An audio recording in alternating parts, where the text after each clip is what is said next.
And fresh explosions rocking the Syrian town of Kobane as the fighting for the Kurdish stronghold rages on. Kobane, which is on the Turkey-Syria border, has been the target of a massive offensive by Islamic State in recent weeks.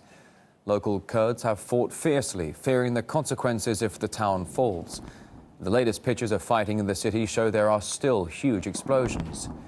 Now let's show you some footage from an Islamic State drone. It's included in a report fronted by a captive British journalist in Kobane.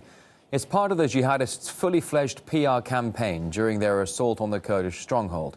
John Cantley was snatched in 2012 in Syria and has already appeared in at least 5 similar videos.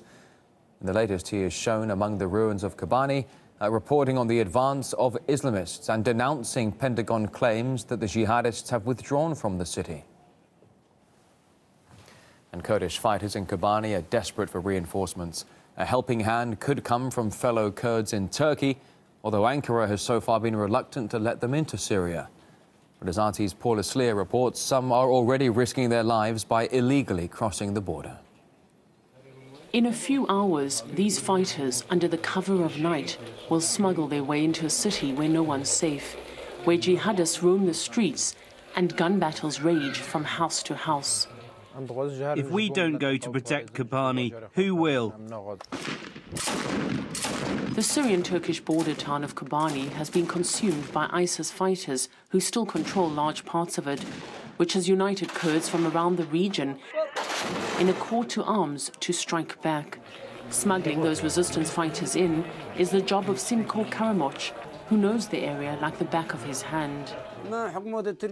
Sometimes it can take 1 to 2 hours, but it really depends on the situation. If we see a patrol, we hide and wait until morning. Simko must get these men to a pre-arranged point where they'll be collected by fighters. Kobane is 9 kilometers away, and there are 3 ways of getting there. But in between, dangers line the route, including mines hidden underground. When you know something has happened, ask one of the others to bring a stone. Use your belt to swap the stone for your boot, then run. It's a quick lesson, but it could save lives. Another threat is being intercepted en route. If Turkish police see us, we say we're from Kobane and we forgot something in our house and are trying to get to it. Usually they beat us and then let us go. But if ISIS catches us, they cut our heads, no question about that. There have already been a few narrow misses, which is why they now use a password system that only the fighters know. And if it's not repeated 3 times, something has gone horribly wrong. When someone calls you, they must give you the security word. If they don't, shoot them. They could be your enemy. It's a high-stakes game. When we left our houses tonight, we knew we were going to Kobane. It's exciting, but I'm also afraid.